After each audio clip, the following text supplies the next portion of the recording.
Justru dia yang megangin pedang di tengah medan perang, bukan dia yang megangin mic di atas mobil komando pada masa damai.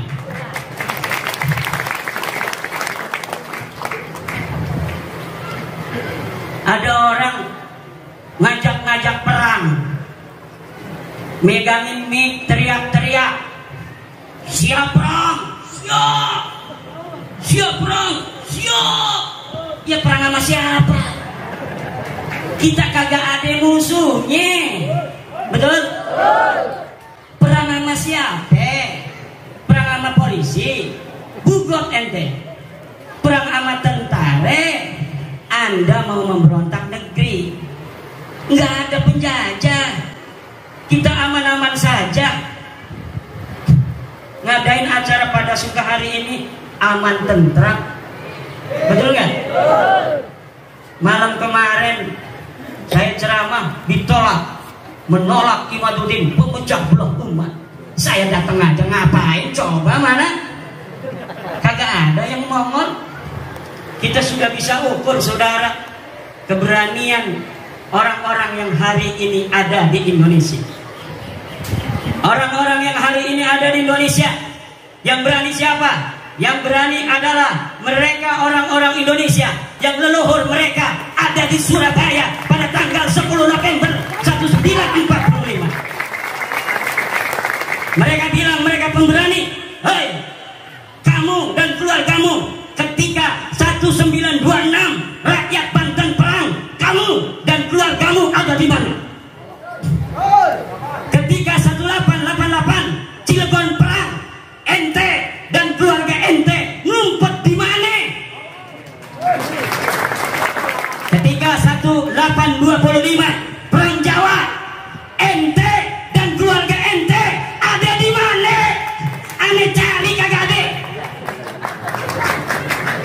Ketika Banten dan POC 1750 perang, acak-acakan kunciran, hangus rata itu Karawaci, caringin hancur lebur. Kita ingin mengusir para penjajah di bumi Banten dan DKI Jakarta. Kita perang, leluhur kita mati. Ente sama keluarga ente ada di mana?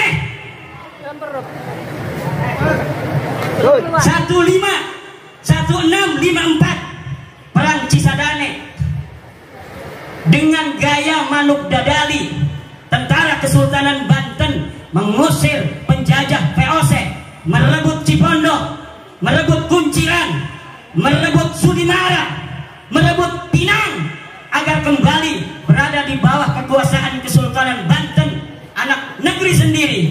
Ketika itu ente dan keluarga ente ada di mana?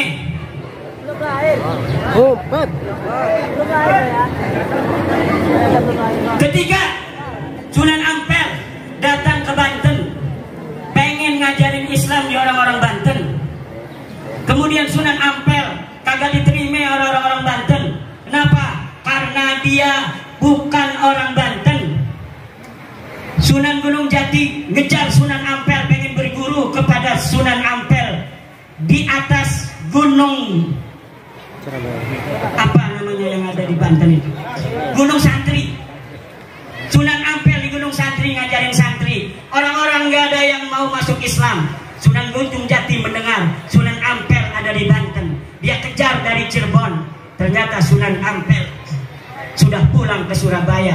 Akhirnya Sunan Gunung Jati kejar ke Surabaya, mondok di Surabaya, lalu belajar agama Sunan Gunung Jati pada Sunan Ampel. Ketika Sunan Ampel dengan susah payah menyebarkan agama Islam di Banten, ente dan keluarga ente ada di mana? Kemudian kata Sunan Gunung Jati, kata Sunan Ampel, wahai Gunung Jati, kalau kamu mau menyebarkan agama Islam di Banten, kamu diterima di Cirebon, wajar, kamu punya ibu orang Cirebon. Tapi kalau kamu ngajarin agama Islam di Banten, gak bakal diterima. Saya pengalaman di Banten gak ada orang berbondong-bondong mau masuk Islam, karena yang nyebarin saya bukan orang Banten. Terus gimana? Wahai guru, saya harus nyebarin Islam di Banten. Ente wirid hijib maghrobi, cewek cantik orang Banten, ambil jadikan istri. Akhirnya ada cewek cantiknya kau Banten. Diwirid. Bismillahirrahmanirrahim. Akhirnya mau Nyai Kaum Anten jadi istri daripada Sunan Gunung Jati. Kemudian lahirnya Maulana Hasanuddin Banten, dan akhirnya Maulana Hasanuddin menyebarkan agama Islam diterima. Li'anna lisanahu lisanu Banten wa adatahu adatu Banten wa hum ya'tarifuna bi annahum kahwa bi annahu kahum. Orang-orang yang berpikir seperti ini dalam cara-cara menyebarkan agama Islam di Nusantara tidak akan mengalami benturan dengan orang-orang Indonesia. Dan hampir seluruh para wali-wali yang ada di Indonesia, min Aceh ila Lampung, wa min Merak ila Banyuwangi, wa min Bali ila NTT, wa min Maluku ila Papua, ada cara-cara pernikahan yang ditempuh untuk menyebarkan agama Islam. Walaupun tingkat keberhasilan mereka di bumi Indonesia bermacam-macam, tetapi caranya satu, cara tasamuh, toleransi, saling asah, saling asih, menyentuh hati, bukan dengan kekerasan dan perang.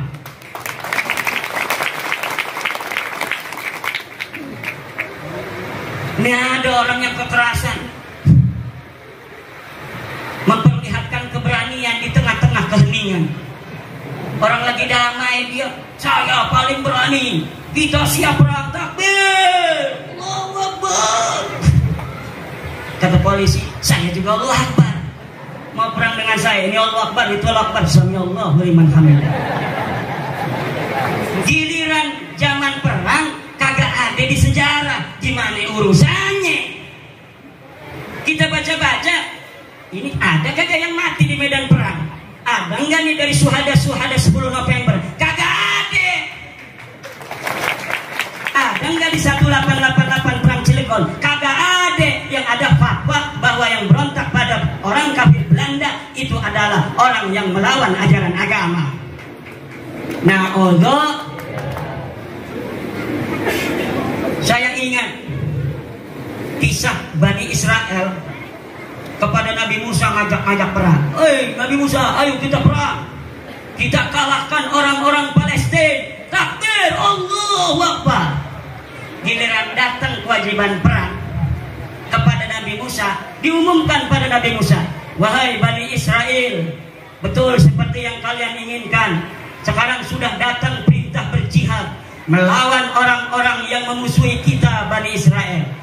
Besok kita akan perang. Siap. Diem aja.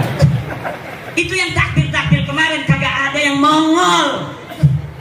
Yang ada apa yang mereka katakan, fadhhab anta wa rabbuka faqatila inna huna qa'idun. Hai Musa, kamu aja yang pergi sama Tuhanmu, peranglah kamu dengan Tuhanmu, kami di sini duduk enak-enakan. Itu orang Bani Israel, orang Yahudi. Watak Yahudi itu kimujib begitu. Satu ciri-ciri Yahudi, kalau lagi masa damai ngajakin lagi perang kagak mau dia. Ngapain gua, katanya mati nanti. Paling takut orang Yahudi pada kematian, saudara. Orang Yahudi paling takut mati. Itu ciri Yahudi pertama tuh. Yang kedua, penakut tapi sok berani di masa-masa damai. Kalau masa perang datang, ngumpet di bawah rok istrinya. Buktinya mana? Buktinya kagak ada satupun keluarga mereka masuk dalam syuhada Indonesia.